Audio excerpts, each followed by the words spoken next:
Okay, it is our honor to have Bill Bennett here, who is a friend, a dear friend for many years, and will continue to be friends for many years to come because we are definitely like-minded.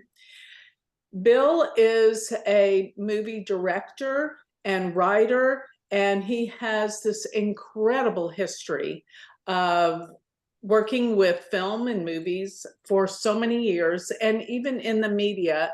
And you were a news reporter many years ago.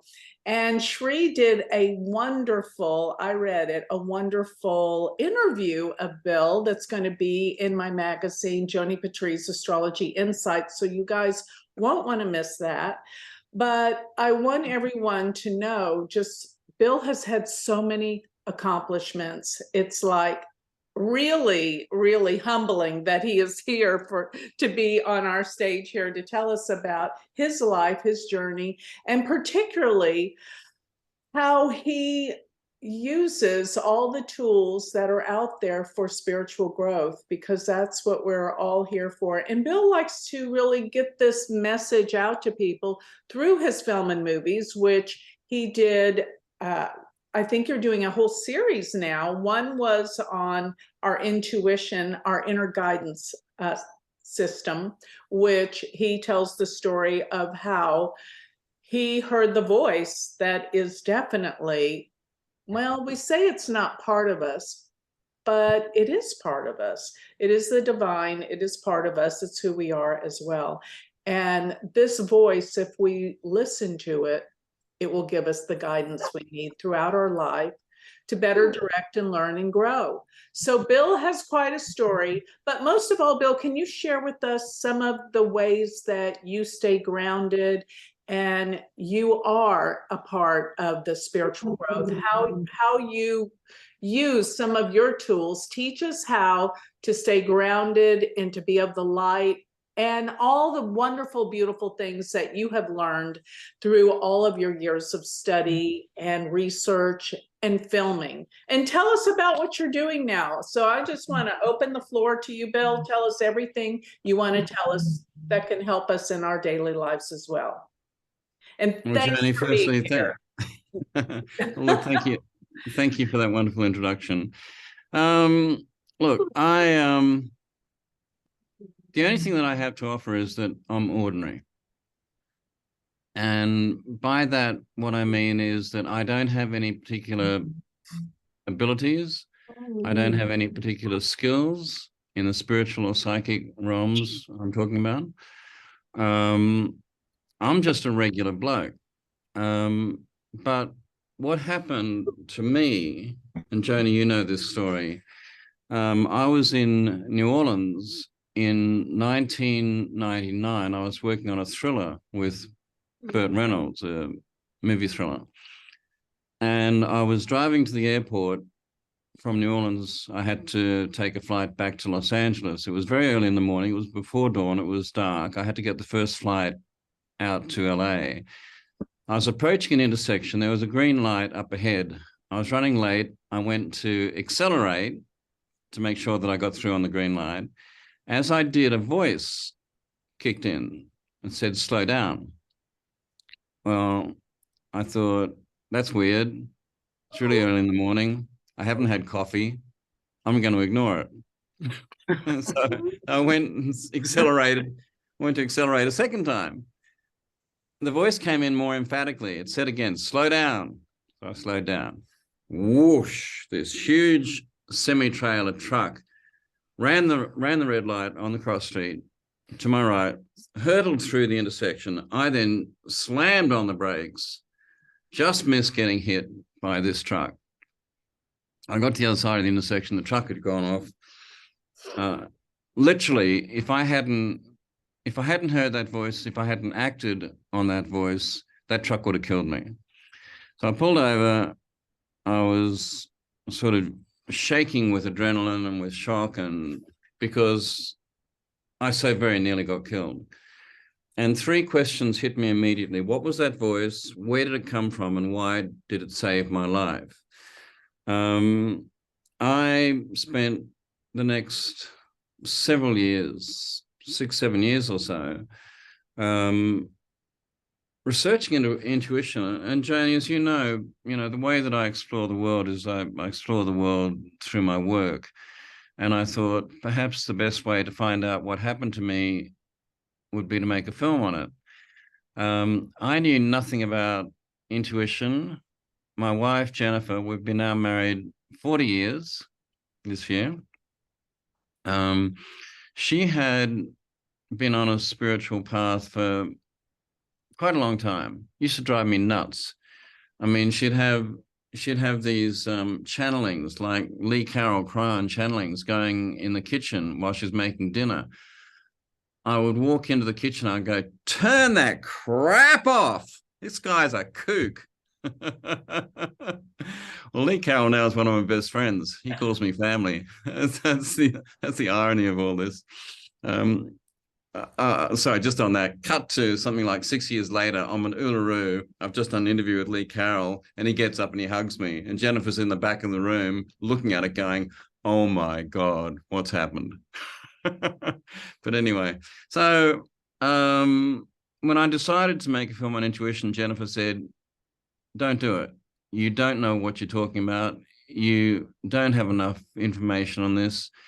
You're going to make a fool of yourself. Don't do it. Well, of course, as soon as she said that, I had to do it. And I kept reading, I kept researching. And then, do you want me to keep on going, Joni? Because I can keep on. Yeah, Is this interesting? We want to hear it. Okay, so a couple of really weird things happened. I was trying to get this film financed. I really didn't at this point know what intuition was. I thought I knew, but I really didn't know. And despite all of the reading and everything, because all of the reading that I didn't really kind of connect with what happened to me. Anyway, so I was trying to get this film up, and I've been quite successful in getting films made in the past. I'd almost, for a period of about 10, 12 years, I'd made a film every year, like a major feature film, which is a huge achievement. So I knew my way around the filmmaking process and how to get films made. But this one I couldn't get made. And in part, it was because the sales agents, the distributors, all the financiers, they said, yeah, look, we kind of understand what you're getting at, but we don't really see it. That didn't deter me. But I got to a point where, after about 8 years of really struggling to get this film made, I was sort of at a dead end.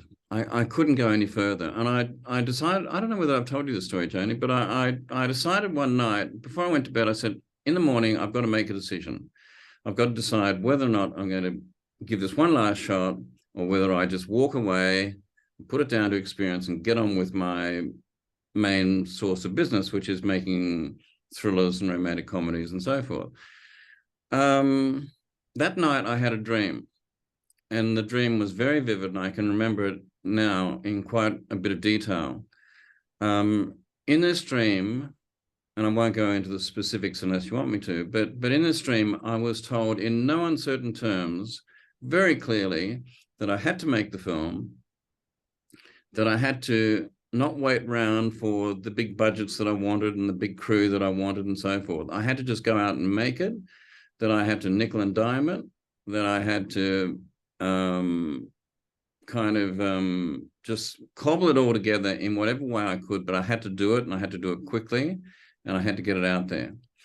Anyway, so I woke up out of this dream, almost like a cliche, kind of like boing, sitting up with my eyes open like this, and this very, very clear message in my head. And I looked across to the bedside clock, and it was 4:44 in the morning. Now, I knew enough to know that was weird, coming straight out of this dream and then looking across and seeing it's 4:44. I had my iPad by my bedside. Being a type A personality that I am, I always sleep with my iPad.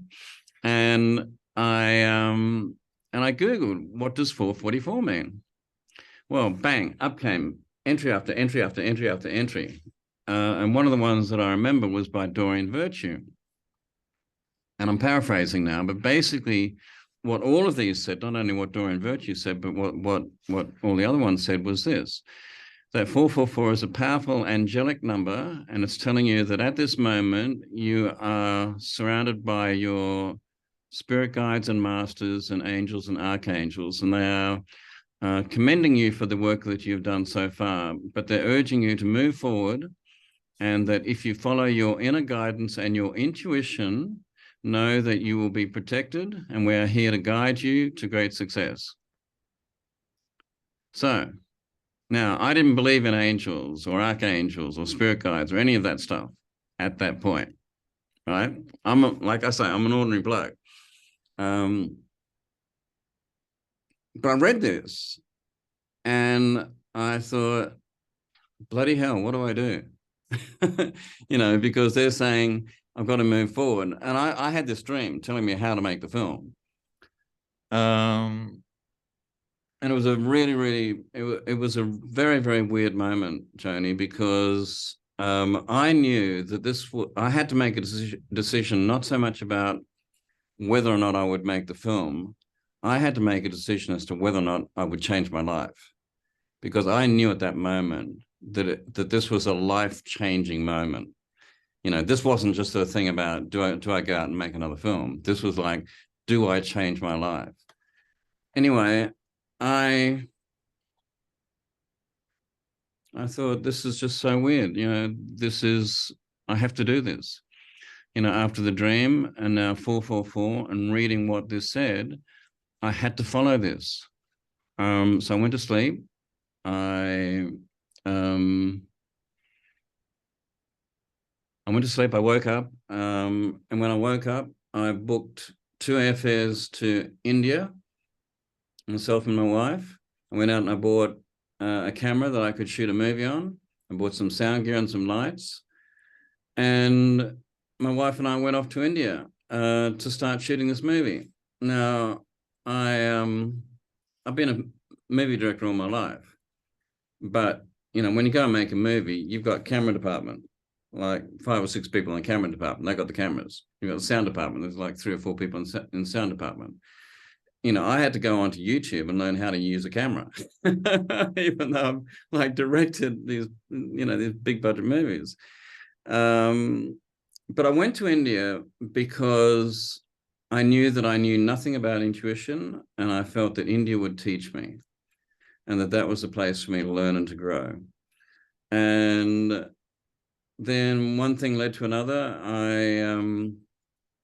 I found my way to this, what turned out to be one of the most important ashrams in India, the Parmat Nikatan ashram in Rishikesh. I did interviews with Swamiji, the head of the mission there, who's regarded as kind of like, people regard him as, well, certainly he's a saint, but they regard him almost like the Hindu equivalent of the Dalai Lama. Anyway, I've been wanting like a religious perspective on intuition. I've been trying to get into the Vatican, had no luck.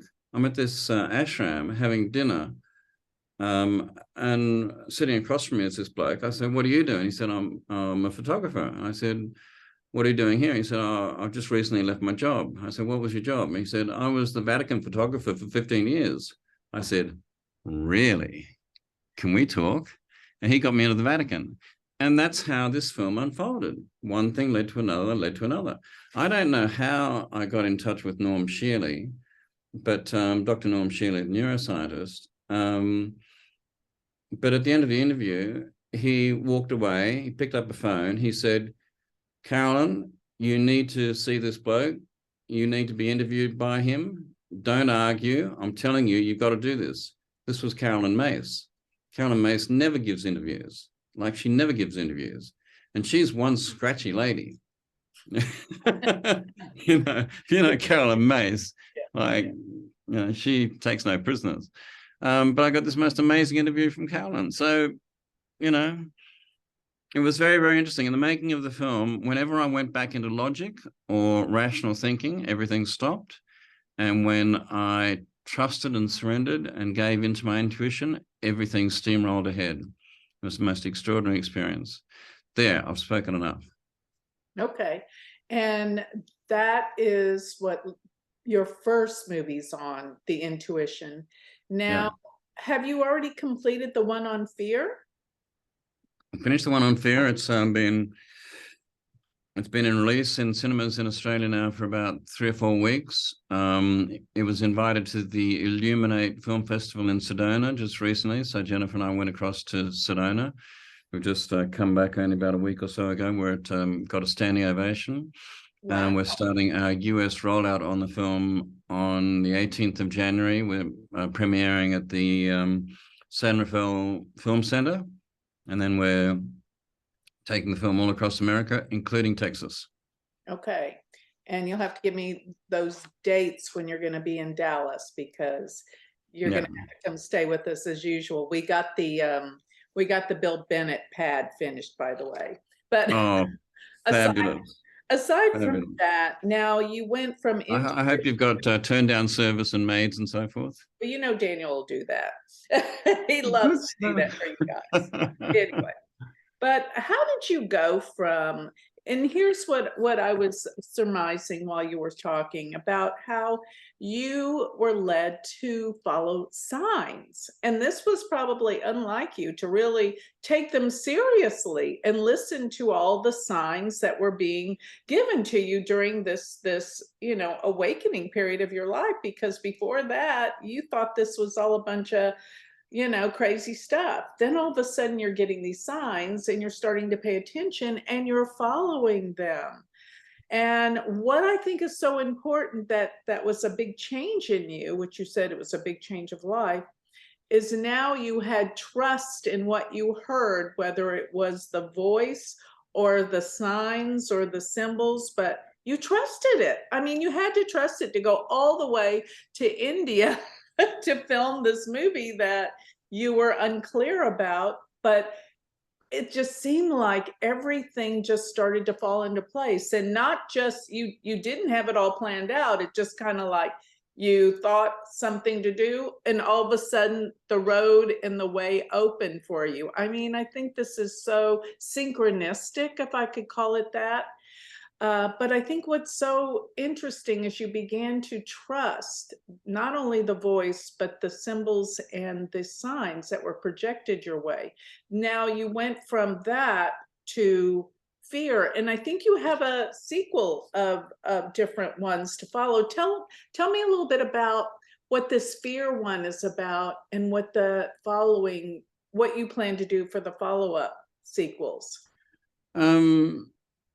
Joni, while I was making the intuition film, I began to realize that fear is the greatest obstacle to intuition.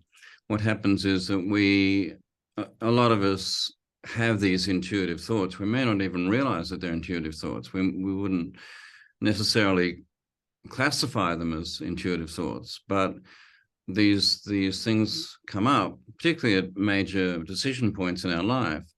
And out of fear, we go, no, I'm going to do the common sense thing, or I'm going to do what my parents tell me to do, or I'm going to do what other people would do in the circumstances. We don't follow our intuition, and fear stops that. And when I was doing this film on intuition, and I started to realize what role fear plays, I started to think about fear, and I started to think, what is fear?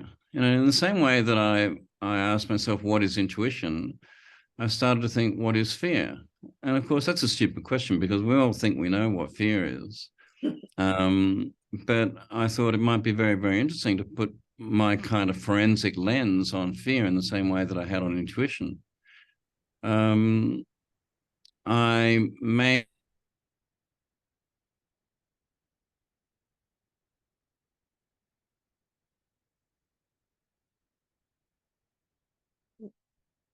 We'll wait for him to come back. He's all the way in Australia, so maybe the internet got a little interrupted. Wonder if he knows he's. Yeah, it happened during our interview. You also, Okay. Joni. Like he's back now. Okay, good. You're back, Bill. We can see you. Okay. Having made this decision to make this film on fear, I then got a diagnosis of Parkinson's disease. And it was like the universe was saying, all right, Bill, if you're going to make a film on fear, we're going to show you real fear. Because when I got this diagnosis, of course, I was thrown into real fear. I'd had symptoms. Looking back on it now, I'd had symptoms for about 12 or 18 months when I went to the neurologist, knowing I'd done my research, and I sort of would have been surprised had the neurologist said that it was anything else. So it didn't come necessarily as a shock to me when he gave me this diagnosis. But then when I got home and I told Jennifer, then it just slammed me. And, I sort of had this idea of what the rest of my life would be. Suddenly that was all upturned. With, Parkinson's, as you know, it's an incurable, progressive degenerative brain disease. Mhm. Anyway, so I'm now 4 years and 4 months since that diagnosis. I use this at the start of the fear film, but then I springboard like I did with intuition and use that incident with the nearly getting barreled by that truck. And then I use that as a springboard then to look at intuition more generally. I use my diagnosis then to springboard into looking at fear in a much broader sense, global sense and cultural sense and so forth. But I want to make now 5 films in the series. The fear film follows the same style template as the intuition film. The film I want to do next, and I've started working on it, is a film on hope. Then I want to do a film on purpose, because I'm fascinated by this fate versus destiny kind of question. And the last one I want to do is on the veil and death and what happens to you once you die. And if I can make these next 3 films, then I'll feel as though I've done something worthwhile in my life. Wow, that's amazing. So this is just, incredible to me, because this is almost like, what is it? There's like the 5 experiences we go through when we get shocking news of any kind. It's like the first thing we do is we deny it. The second thing we do is we get angry. I think the third thing we do is we start bargaining with God. What is it? That's the third. The fourth thing we do is I forget what it is, but what it all boils down to is, in the end, after the bargaining and the anger, we come to surrender. And that is just a process of what we go through when we're faced with anything shocking of this kind. Anything like, even the end of a job, the end of a relationship, all of that. We go through these typical emotions. I can't remember. I'm sure one of you remember what was the psychotherapist that came up with these 5 reasonings for death and dying. I think it is Elizabeth Kubler-Ross. That's who it was, I believe. So, but it sounds like you're kind of taking this through a similar pattern, but you have hope there that leads to purpose. But then I think what we're all going to understand, and what I've understand through my many communications with people that have passed, is we never really die. And we are immortal. And we just change forms. And when you truly know this, I think the fear goes away of the unknown, of death and dying, because I think the main reason why we're afraid of it, it's because we don't know. Okay, depression is the 4th. Thank you, Joan. I knew I was missing one. But but we're fearful of what we don't know. And I think if we come from a place of purpose, that is when you know what you're here for. And I think probably part of it is what you're going to discover, Bill, is that we don't really die. And that gives us a sense of purpose and how we help other people. But through all of these observations, Bill, what I want to know is how did you come up with these list of things that you want to film about, and how you feel like you work with this energy every day to pretty much work with healing your life and healing every aspect of who you are, because that's what I very much feel like we are here to do, to heal ourselves emotionally, physically, and intellectually and spiritually, of course. So what do you have any daily regimens or things you can pass our way that you think would be helpful? Because obviously you're in the know and you're in tune, even though you said you're very ordinary. Really what you're about is, in my opinion, is you want to learn and you want to grow. And through all these processes, I think you're taking it to a point where you're learning about why we're here. What is our purpose in life? Most importantly. So give us a little information how you believe with all of this. Well, Joni, after I did the meditation, after I did the intuition film, I started meditating seriously. And at one point, I was in a meditation and I called in my spirit guides and my angels and archangels. And I asked, please bring forth those challenges that will accelerate my spiritual growth. And it was shortly after that I started to exhibit the symptoms of Parkinson's disease. So Deborah, you're absolutely right. Absolutely right. I see you putting your hand in your head and shaking your head, and you're absolutely right. Be careful what you wish for, right? So I see this as a gift, and I don't see it as, I don't see myself as being a victim in any way. I see myself as being someone who's been handed an opportunity to see the world anew, to see myself anew, and to see the people around me anew. And that's the way I'm approaching it.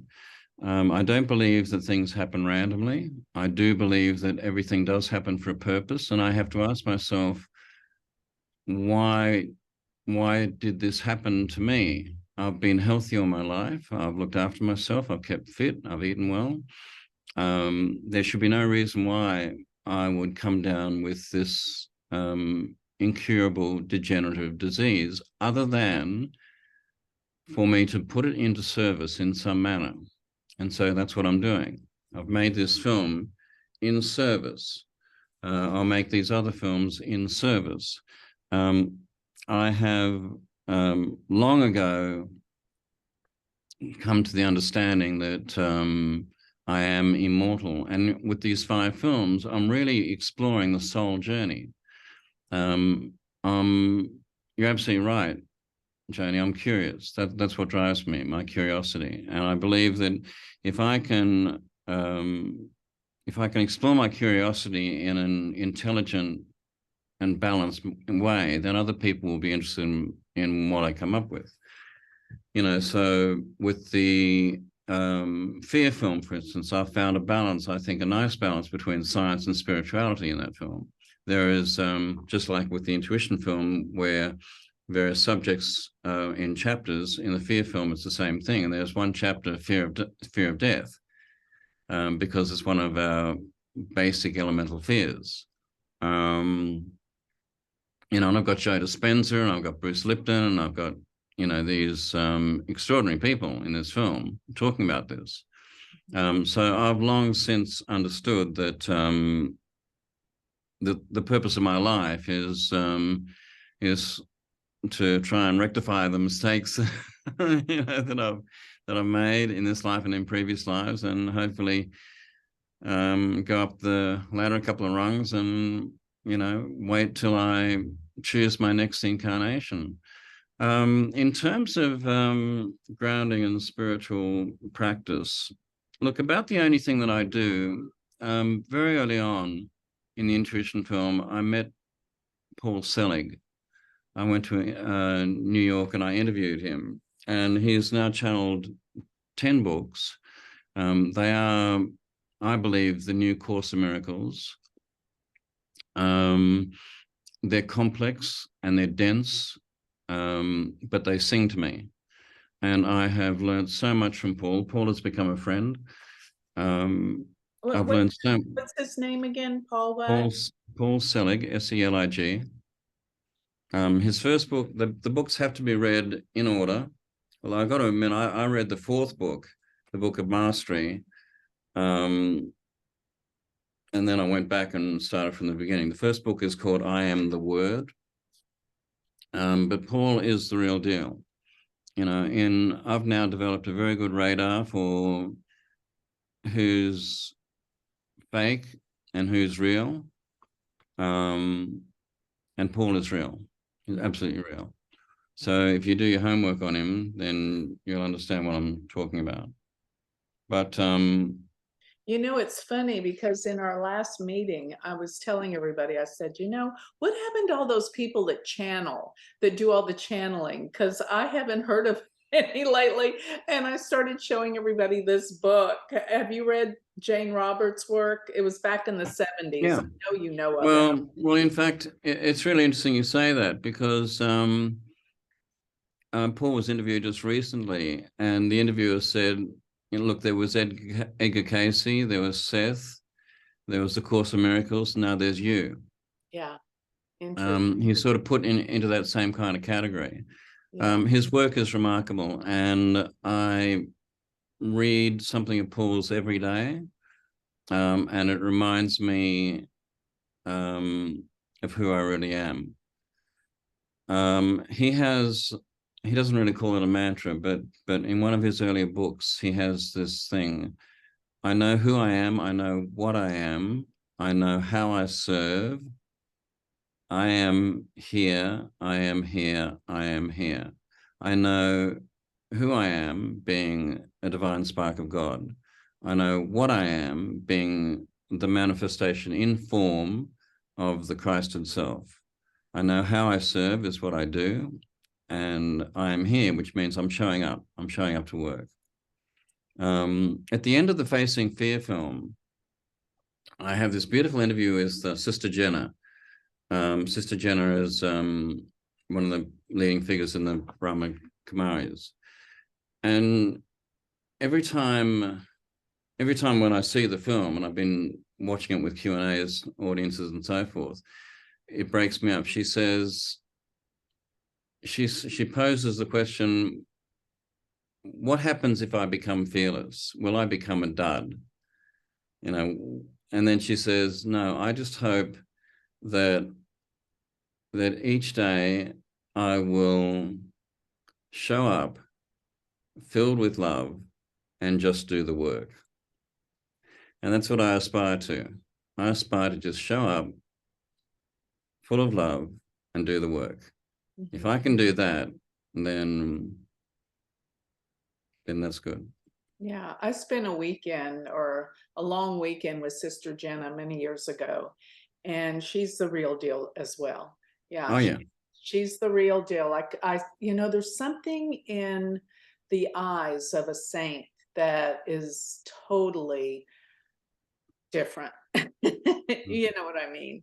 But I saw that look in her eyes, and I thought, oh my God, this woman's for real. Yeah. And she interviewed me on one of her talk shows, and I'm trying to get her to come on here one of these days, and I'm sure she will, because she's that sweet and kind and loving. I know she really loves to spread the word, and I'm glad you interviewed her. She's great. Well, she came. I invited her to Sedona for the film festival, and so I spent several days with her in Sedona at the film festival.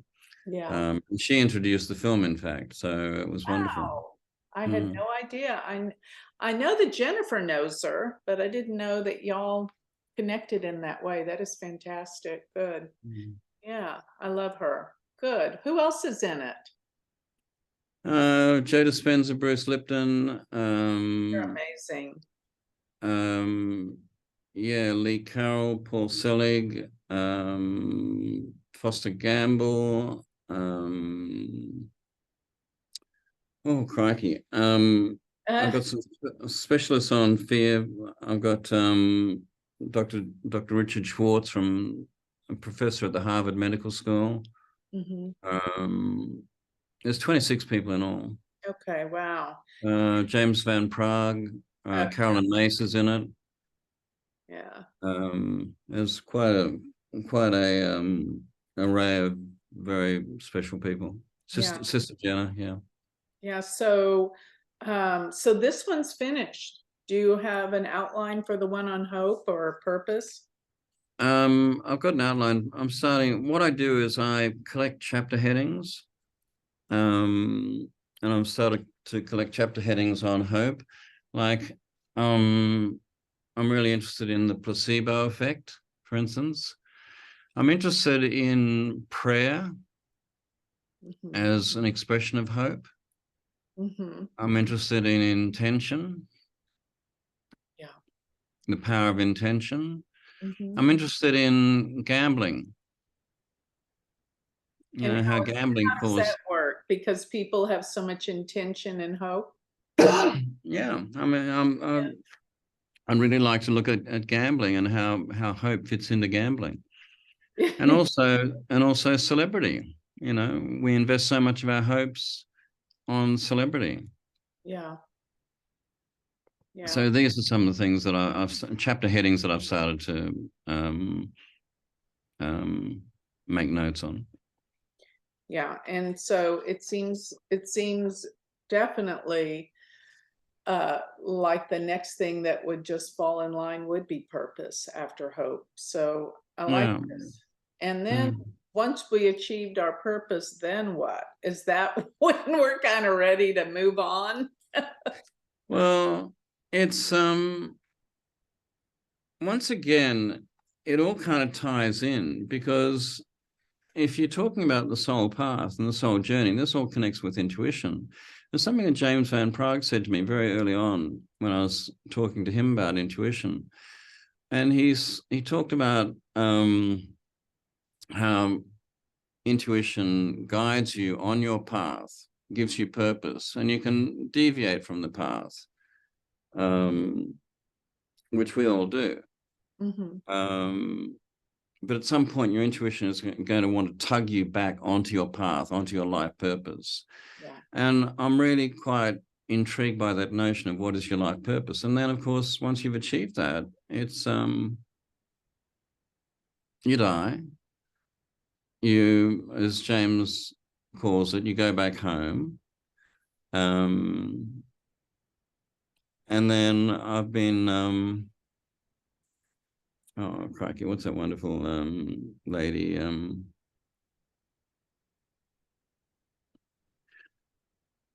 I've um I've been quite interested then in what happens between lives. Um, that's what the veil is going to be exploring, is what happens to you between lives. I accept absolutely um, reincarnation. Yeah. Christianity is one of the very few religions that doesn't accept it, and one of the reasons why it doesn't is, Deborah, yeah, you're right. It's not incurable. I'm showing that. Hmm. I'm like 4.5 years into Parkinson's, and look at me. You wouldn't believe I've got it, right? I'm Yeah. not quite as sharp and as articulate as I used to be, but because Parkinson's does affect your speech and articulation, but I'm not doing too badly. Um, but anyway, so I'm really quite interested in this space between lives, and that's one of the things that the veil will be exploring. Yeah. Yeah, because some people think the minute you die, you're reincarnated. My mother once said that's what the light is, being born again. It kind of made sense, though. All of a sudden you're seeing this light because you're coming back But it makes sense also that you need time to rest after each life and take it easy. But then again, and there's no such thing as time. How does this all work? I kind of go crazy trying to figure all this out. Exactly. Yeah. So Exactly. yeah, but that's fascinating. Was it Dolores Cannon? Deborah was saying. Yeah, Dolores Cannon. Yeah, that's the lady. She's got some fantastic stuff on YouTube that that looks at this stuff. Looks at what happens once you do actually die. She's done, I think, over 10,000 hypnotherapy sessions with people, and she's accumulated an extraordinary body of work. She's now passed on, of course. Another person who does a lot of channeling, I forgot about, is Esther Hicks, that Mm-hmm. channels Abraham. And Mm. I feel like her work is so simplistic. It's not complicated. It's kind of like, this is how it is. And it's just clear and simple in layman's terms. Mm. Whereas if you try to read Jane Roberts' Seth books, it's Mm. like, it blows your mind. I can't Mm. comprehend what it's trying to say. It's probably way beyond me. It's kind of like the Alice Bailey books. Do you remember any of those? Oh my God, everybody was like over the top about those, and I couldn't understand any of them. I don't think I'm smart enough or something. Oh no, Alice Bailey is really complex, and I've read a good many of her books. Yeah. And Paul's work is very complex as well. I haven't been drawn to Abraham. I don't know why, but I've just it's Yeah, it's just probably a not radar thing. complicated enough. Yeah, It's it's possibly. real simple. It's kind of like, you know, clear and it's good stuff, but it Mm. doesn't go as deep as all the other stuff, which I do love the depth. But Mm. sometimes I'm trying to figure it out, and my mind goes, how can this be if there's no time and there's no uh, when the past, present, and the future are all one? How does Mm. that fit in what's really happening to me right now in my life when I feel like there's a beginning and an end, when which there isn't? So, Mm. I mean, we can drive ourselves crazy with all these thoughts, but it is, what my friend told me that passed away in the late 90s. When she passed away, she communicated to me in my mind. And she told me there was no way that we could comprehend the truth and reality of what it's really like being in the human form with the limits of our brain. So Mm. that's part of it. And I think some of these channelers, they do put it in the context of what we can't imagine being limited with our physical being and our brains, with the Mm. chemical, whatever it is. But it's Mm. beyond what we can imagine. That's what she told Mm. me. So Yeah. that's what I'll take. And yeah, I'm going to definitely look at Paul's books and start reading them. And Deborah was saying something in here too. If you're finished with your stories and what you want to tell us, Bill, do you want to take any questions from the audience here today? Oh yeah, Joni. But I tell you something. Before we do that, I Yeah. would like to tell the story about how we met. Oh, good. That's a fun one. That's Yes. a fun one. So what happened was I went to India. Once this 444 thing, I went to India, and I didn't. I knew some people in India from work, and one fellow I knew was a lawyer in Mumbai. Uh, and I called him up from Australia. And I said, "Look, I'm coming to Mumbai. Can I come and meet with you and talk to you and maybe do an interview with you?" Anyway, it turned out he was a Vedic astrologer, and quite a proficient one. And he said, "Yes, and I'll do your chart. Can you send me your birth details?" So my mother was still alive, and so I was able to get very accurate information to him. So I rocked up in Mumbai um, to do this interview with him. And he said, "Oh, by the way, I've got your chart. I've prepared your chart. I haven't read it, but I've got it. Do you want me to get it?" And I said, "Yeah, yeah." So he came back. I've got all this on video, by the way, Joni, as you know. And so he reads it. He reads out, first off, he said, look, this happened here and this happened here and this happened here. And in your life, past things, which no one would know about. You know, there were things that happened that no one would know about. It's not like he Googled and, you know, found out or read something in a story, newspaper story or something like that. There was stuff that happened to me that no one would know about other than my wife. And he said, this happened. So immediately he got my attention. Right. You know, I thought, and then he said, this is going to happen and this is going to happen and this is going to happen coming up. And some really, you remember, Joni, some really quite wonderful things. Mm-hmm. You know, but he said, for all of this to happen, you have to go to one place at one particular time. And he said, you've got to go to this place. You've got to go with no money. You've got to go to the cheapest accommodation possible. You've got to live on subsistence food. And you have to be open to all possibilities. But you've got to go on this particular date, and this is the place you've got to go to. Well, the place I had to go to was Dallas.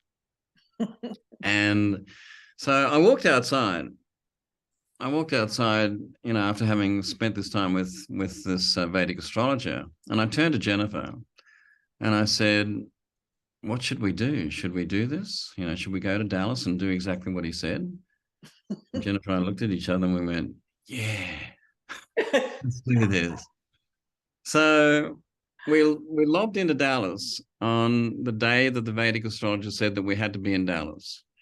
And Joni, you'd know why, but there's like all of this, you know, celestial stuff happening, and it had to be at this point, at this time. And so I got into a cab and I said, take me to the cheapest accommodation you got in Dallas. And he said, oh, we got a Holiday Inn. And I said, no, that's too expensive. He said, we got a Formula 6 or something? Yeah, it was pretty bad. No, he said, we got a Formula 6. I said, how much is that? And he said, oh, $50 a night. And I said, no, that's too expensive. I said, I want the kind of place that you would be scared to put anyone. And he said, no, you don't want to go there. And I said, what are we talking about? And he said, the Shady Oaks Motel. Oh, it's just up from the jail. It's on the Bonds, you know, Bail Bond Street. It's in the Bail Bond Street, right? $28 a night, free Wi-Fi, no locks on the door. Reception was a bulletproof, like glass shutter thing with a sliding tray. Yeah. So Jennifer and I move into the Shady Oaks Motel, just up from all the bail bond places. And it was one of the most terrifying things I've ever done in my life. Like there was the door didn't have any locks on it. Anyway, before I'd left Australia, I had sent you, Joni, an email because I'd Googled Vedic astrologers, Texas, and your name came up, and I Googled you and I told you what I was doing. And you said, look, I'd love to meet, but I'm going to be overseas. This is my recollection of it. I'm going to be overseas when you're in town, and it's not going to work out. But anyway, I was doing a blog, and oh yeah, the other thing the Vedic astrologer said was this. He said, after 3 days, your circumstances are going to change, and you're going to end up in 5-star luxury. On the 3rd day, Joni Patry calls me. I don't know how you called me, but you called me. I was at breakfast in this cheap little Mexican breakfast place where you could get breakfast for like 99 cents. And Joni calls up and she says, what are you doing in this Shady Oaks Motel? You get back to that motel and you get your bag packed. I'm taking you out of there. Now, I'd never met Joni or heard from her. I didn't know. You know, it's like we just swapped a couple of emails. So Joni pulls into the car park of the Shady Oaks Motel, which, you know, is like this most terrifying place that you can imagine. Number one, there's no shade and there's no oaks. And she pulls up in this white Jaguar, is my recollection. It was like this knight in shiny armor on this white Charger coming in to save me. And she sweeps in with the Joni Patry, you know, what she is. Look at her. And she's like, oh my God, this is a vision. This is like, this is like this knight in shining armor has come to take me. Anyway, so Joni, as you probably know, works in the travel industry, or used to work in the travel industry. And through one thing or another, we end up at this swanky place, this 5-star place. And what was it? What's the place called? Was it the Fairmont or no, it wasn't the Fairmont, but it was one of our oldest, It was, wonderful hotels in downtown Dallas. If it's like the Plaza in New York. It's like yeah, but it Dallas is the had a equivalent of it. special going on, and it was like this amazing special. I said, "Listen, you can't pass up this. This is where you're going to stay." And Yeah.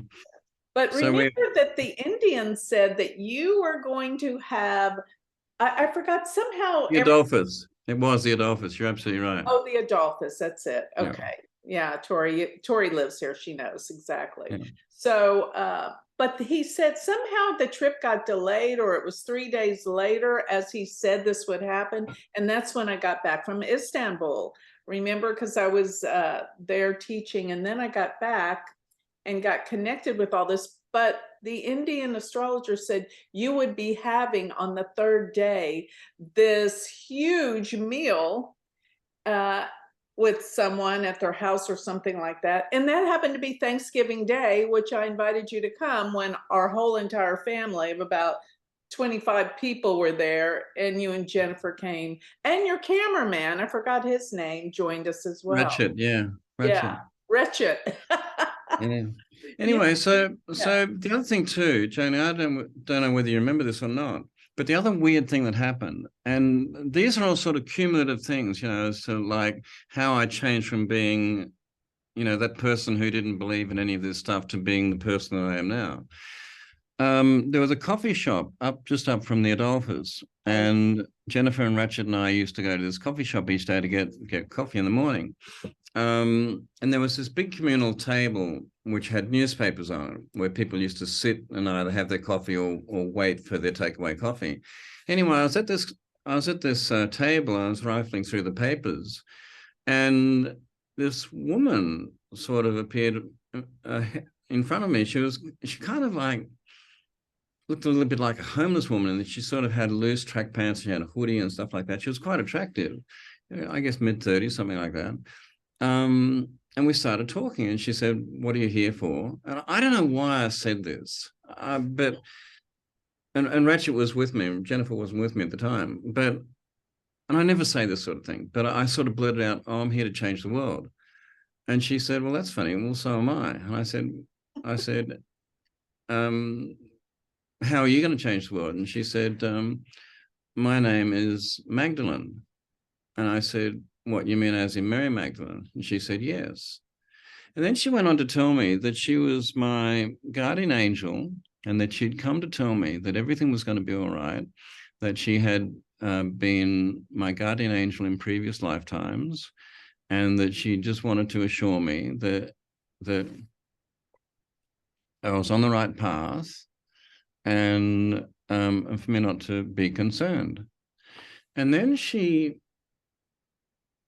cupped my face with her hands, and she said, "I love you, Bill." And she said it with such an extraordinary sort of, it wasn't flirtatious or anything like that. It was kind of like this extraordinary sense of neutrality, which just like sort of sent me reeling. So Ratchet was there, this Indian fellow that we traveled with. We went back and to Jennifer, really shaken up by this, because Ratchet had heard everything. And then we sat down with Jennifer, and we record everything that she said verbatim, and we wrote it down in the blog. So each day then, from that time on, I went back to the coffee shop to see if she was there. On the last day that we were in Dallas, she was there again, and Jennifer was with me. And I brought Jennifer over to have a conversation with her. Oh, the other interesting thing is that she didn't have any coffee. she didn't. She wasn't drinking coffee. She wasn't waiting for coffee. It was kind of like she'd just been there. I introduced Jennifer to her, and Jennifer, as you know, Joni's got a pretty shrewd kind of take on people, Mhm. and she felt exactly the same thing, that there was just something about this woman that was, again, Jennifer used the word neutral. There was a neutrality about it, but something that she'd never seen in anybody ever before. Anyway, so that was weird. Yeah, that is weird. When you told me at Mm, first, I thought, oh my God, this is a street person. But mm, but yeah, I mean, it was such a mystical experience the whole time that you followed that path that mm, you, you had to trust. That was mm, total trust to go there, and I think that's part and do what the Indian was representing or wanting you to do, to trust and yeah. follow through on this, which we wouldn't have met if that hadn't happened, which was amazing. Sure. Yeah, Mm, yeah, mm, because every time you come near Dallas, you always come to Dallas, and we go out and have a great time. we did. We do. We do. You and Daniel are very special friends. Yeah, Mm, we do. We have a great time talking about life mm, and all the good things that are ahead for us, which I know we have a lot. So, yeah, Bill, thanks for sharing all of your insights. I know this has been very heartwarming, and I hope that this helps everybody here that's listening to trust more in the things that normally our mind would set up lots of obstacles, which Bill has come to call fear, because we're not mm, going to listen to following these crazy things unless we have trust. So I think mm, trust is a major component in listening to that voice, because most of mm, us don't. We just think, mm, well, that's ridiculous. I'm not going to do that. And mm, the more we trust, I think the more exciting and mystical our life becomes when we listen and trust and follow. And that's what leads us down our path of what we're supposed to be here for, and helps us grow more than anything, not to always be in judgment or fear that this isn't going to work or that's not going to work. So I mm, think, your lesson for us, Bill, today is beautiful and real, because it comes from the heart, from your true experiences. It's not something we're reading in a book, you know what I mean? Because mm, all that stuff we kind of take for granted, but a true life experience is what really helps, mm, gives us that meaning and trust, and ultimately our purpose that will guide us. So thank you for that. Do you want to take any, or are you pressed for time, Bill? Do you need to No, go? no, I'm happy to answer any questions. Yeah. Okay, all right. Anybody want to say anything to Bill? Now's your opportunity.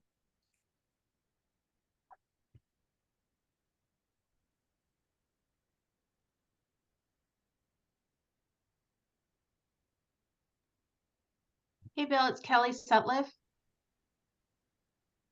Can you hear Hey, me? Kelly, how are you? I'm good. I'm good. I just wanted to, I put some notes in the chat there. I don't know if you saw them. So there'd be a really good book for you.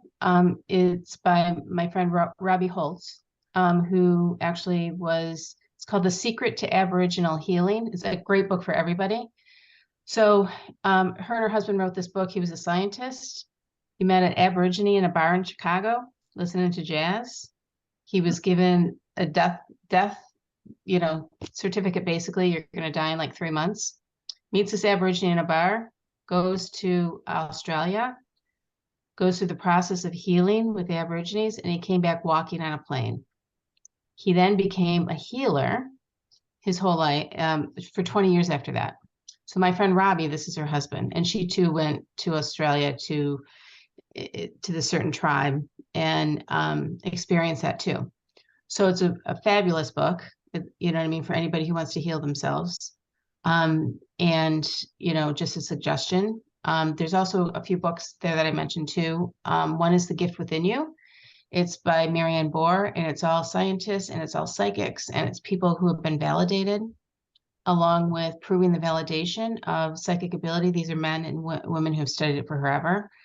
And I was in this book, and you were tested to make sure you had that psychic ability to be able to do it.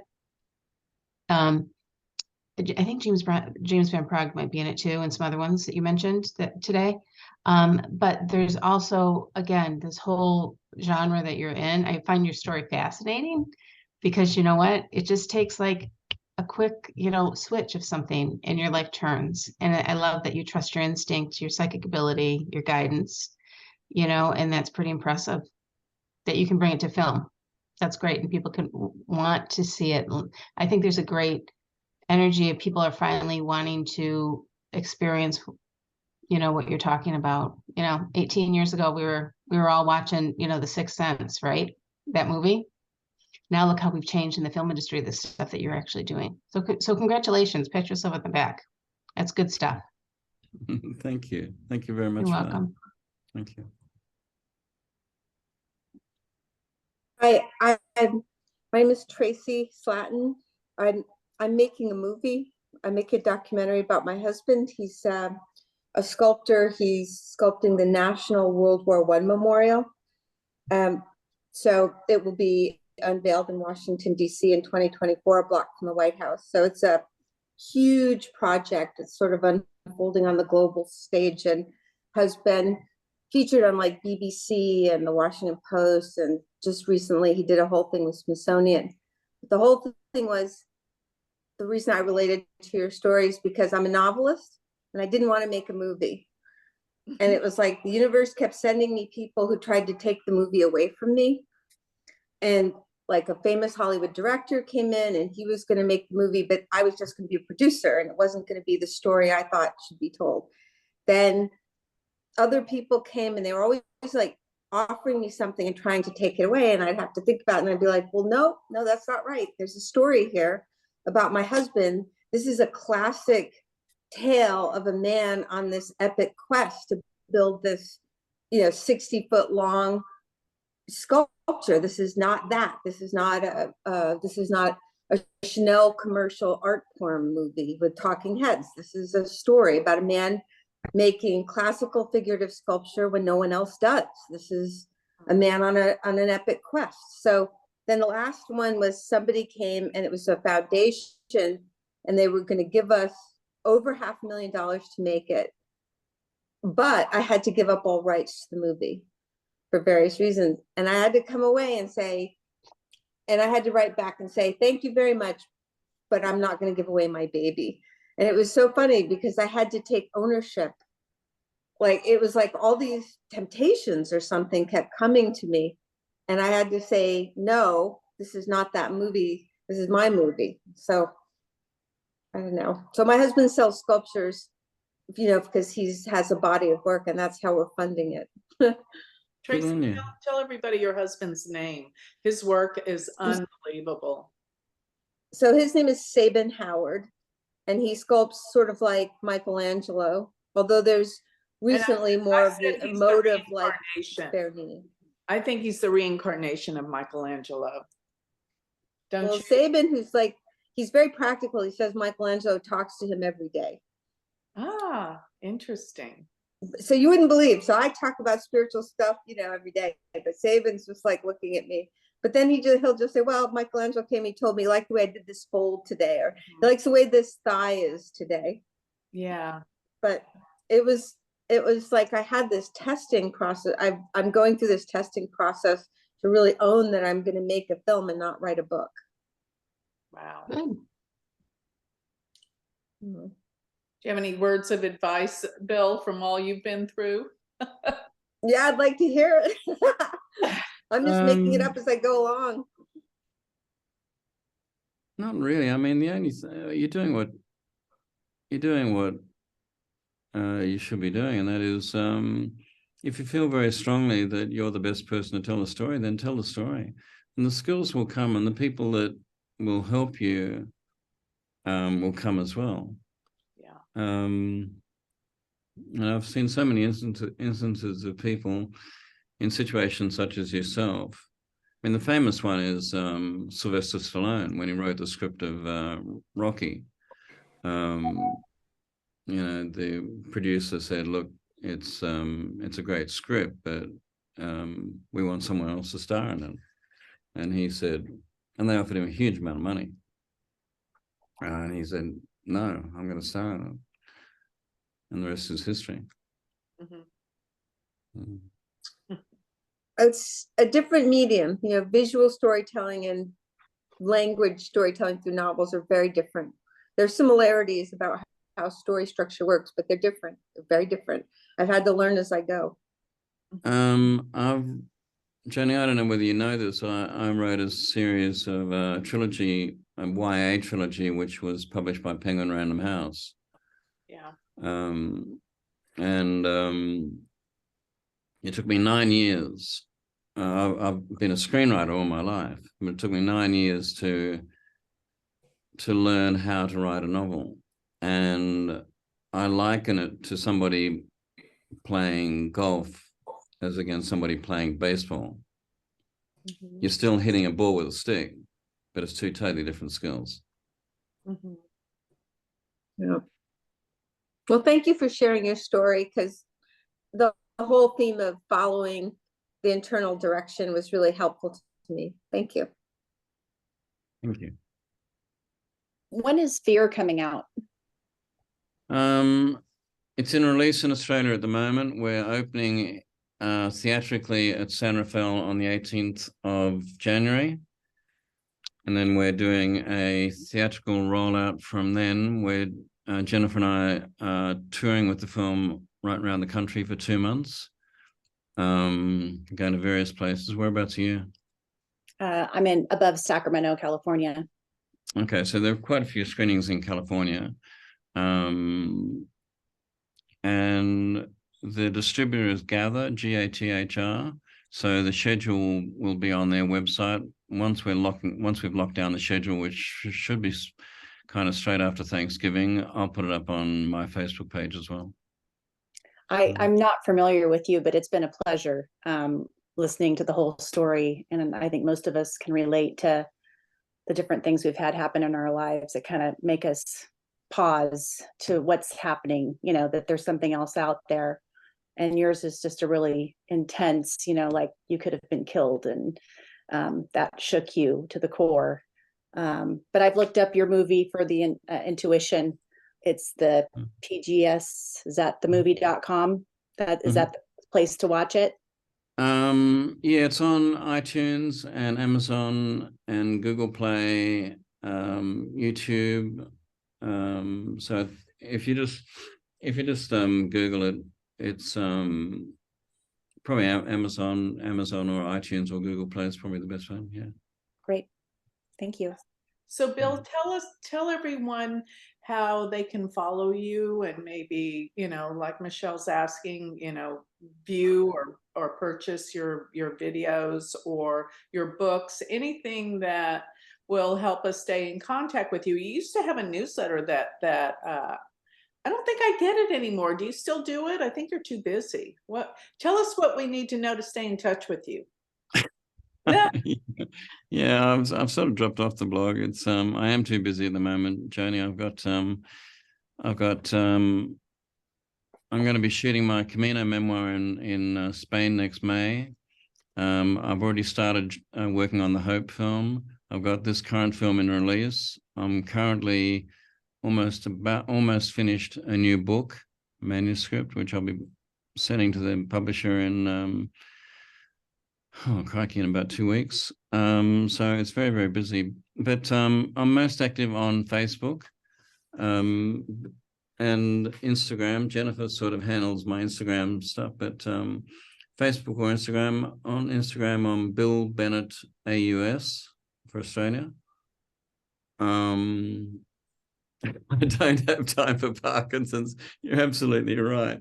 It's one of the reasons why I think I'm doing so well with this damn disease. You know, I'll tell you something, Joni. I've got a distant relative. He's 5 years into Parkinson's since diagnosis. He came around the other day, and his dear thing, he's a real mess. Like, he's a real mess. And I feel almost embarrassed, you know, because I'm doing so well. But so much of it, I think, is mind, you know. Yeah. So Sister Jenna says in the film, I can talk myself into fear and I can talk myself out of fear. And I believe I can talk myself into illness and I can talk myself out of illness. Mhm. You know, that's the way I'm approaching it. But anyway, to come back, Facebook, Instagram, or my website is billbennett.com.au, AU for Australia. Yeah. Perfect, good. Any last questions before we close? I know Yeah, Bill's. what do you have for Thanksgiving lunch? The usual, the turkey, the dressing, the potatoes, the pies, all everything. We're And having Daniel's fun. cooking? Yeah, Daniel's cooking, but we're gonna go also to his sister's house, Evelyn. I think you went with us there too.